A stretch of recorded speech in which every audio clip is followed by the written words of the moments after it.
അപ്പോൾ ഗൈസ് ഇന്ന് നമ്മളെ ഫ്രണ്ട് റമീസിന്റെ ബർത്ത്ഡേ ആണ്. അങ്ങനെ കേക്ക് ഷോപ്പിലൊക്കെ എത്തി. ഇവിടെ നിന്നാണ് നമ്മൾ ഇന്ന് കേക്ക് മേടിക്കുന്നത്. ഇവിടെ കേക്കിനൊക്കെ അത്യാവശ്യം വില കുറവുണ്ട്. ഒരു ബ്ലാക്ക് ഫോറസ്റ്റ് ഒക്കെ അങ്ങ് ഓർഡർ ചെയ്തു. എന്നിട്ട് നേരെ എന്റെ വീട്ടിൽ കൊണ്ട് ഫ്രിഡ്ജിൽ അങ്ങ് വെച്ചു. എന്നിട്ട് അതിനുശേഷം നേരെ റമീസിന്റെ വീട്ടിൽ ചെന്ന് റമീസിനെ എടുത്തോണ്ട് നേരെ സംസമി കൊണ്ടിട്ടു. എല്ലാ പ്രാവശ്യവും കേക്ക് കൊടുത്തിട്ടാണ് ചിലവ് മേടിക്കുന്നത്. അതുകൊണ്ട് ഒരു വെറൈറ്റിക്ക് ഇപ്രാവശ്യം ചിലവ് മേടിച്ചിട്ട് കേക്ക് കൊടുക്കാന്ന് വിചാരിച്ച് ഒരു ഫുള്ള് ഡൈനാമിക് ഷവായി അങ്ങ് ഓർഡർ ചെയ്തു.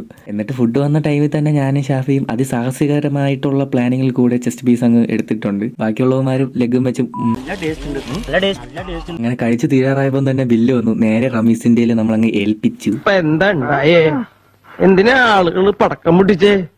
ഇന്ന് വിഷു. അങ്ങനെ കുറെ നേരത്തെ ഫുഡ് അടിയൊക്കെ കഴിഞ്ഞിട്ട് കുറച്ചു നേരം നമ്മൾ റെസ്റ്റ് എടുക്കുകയാണ്. റെസ്റ്റ് എടുത്തിട്ട് നേരെ കഴക്കൂട്ടത്തുള്ള ക്യാപിറ്റൽ മന്തി ഹൗസിൽ ചെന്നിട്ട് ഓരോ ലൈമും പറഞ്ഞ് അതും കുടിച്ചുകൊണ്ടിരുന്നു. അതിന്റെ ഇടയ്ക്കാണ് ഇവന്റോടുള്ള സ്റ്റോറി ഇടാനായിട്ട് നമ്മളിരുന്ന് ഫോട്ടോ ഇല്ലെന്ന് നമുക്ക് മനസ്സിലായത്. അപ്പോഴത്തേക്കും നമ്മൾ എല്ലാവരും ഓരോരോ ഫോട്ടോ ഒക്കെ എടുത്തോണ്ടിരിക്കുന്നതാണ് നിങ്ങളിപ്പോൾ ഈ കാണുന്നത്. അങ്ങനെ ഇന്നത്തെ ഫുഡ് അടിയും പരിപാടിയും എല്ലാം കഴിഞ്ഞ് നേരെ എന്റെ വീട്ടിൽ വന്നു. എന്നിട്ട് ഇതാ കേക്ക് കട്ട് ചെയ്യാൻ പോവുകയാണ്.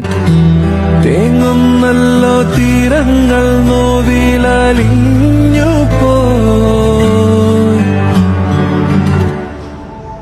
തന്നെ